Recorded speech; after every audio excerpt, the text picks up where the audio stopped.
Can you hear me? All right, good.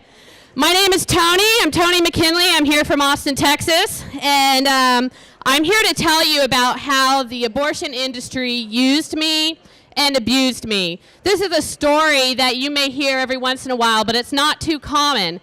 So I really want you to pay attention because this is something that has happened to quite a few of us, and I really hope that my story today gets more of you out there to speak about what's going on in the abortion industry. As a pro-choice believer at the age of 18 years old, I became pregnant. I myself wanted to keep my child. I could never dream of not accepting a child, even though I made the mistake of having sex at a young age when I probably shouldn't have.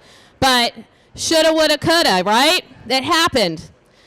I told my boyfriend about it, and he said, "Don't worry, we'll take care of everything." I got really excited.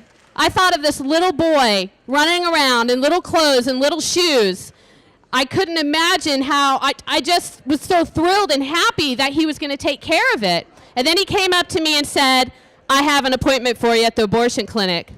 I was absolutely shocked and stunned. I couldn't believe that's what he meant when he said he was going to take care of it.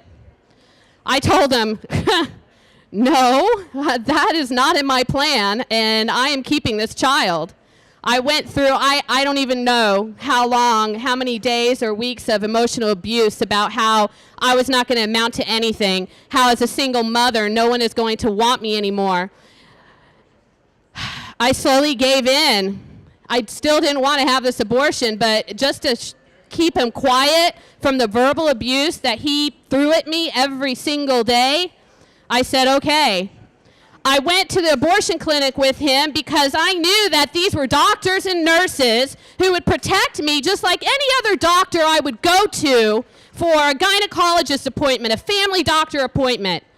I assumed that they would protect me. I went into that office. I was not asked how many weeks I was or told how many weeks I was. I was not even asked if I was here to have an abortion. I was led back into a back room by a woman. She asked me to sit down in a chair.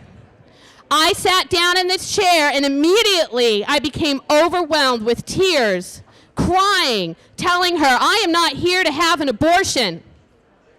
That is not what I'm here for." I have never been so convicted in my life. When I was sitting there, you would not be able to tell that maybe I wasn't sure. I proceeded to get up out of my seat. I was still in my street clothes. I proceeded to get up out of my seat, and this lady grabbed me by both of my arms. She shoved me down in that chair. She put a needle in my arm as I was pleading with her, "Please don't do this to me." I was out within minutes.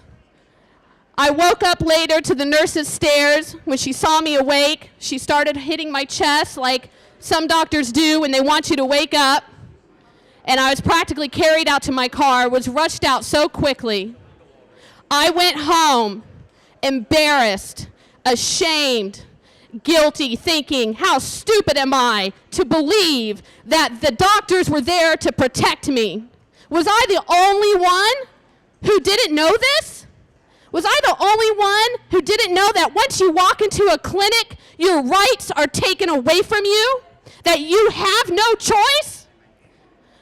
This is coming from a pro-choice woman when I was 18 years old who believed and wanted to have her choice. But the shame and guilt and the lies that I told myself that it was my fault. My statute of limitations ran out before I realized that it was not my fault and that these doctors should not be practicing if they're going to harm women. This bill is to save women. It's for the safety of women. I'm not here to tell you if you can have an abortion or not. It is legal in the United States of America. As long as it is legal, women should be protected from being hurt, from being bleeding to death, from hemorrhaging, from being forced against their will. My children are without their older sibling because of this. My oldest daughter, who is 17 years old, is devastated that her oldest sibling was taken away from her and that she didn't have a chance to get to know him or her. I need you today, if you've been hurt by this industry, if you've been forced, which I have met quite a few of you today, and it's a horrible thing to have in common, but I want to talk to you. I want to know who you are. I want to know who your stories are. And please continue to contact your representatives and tell them that women deserve better health care. They deserve better health care. Thank you.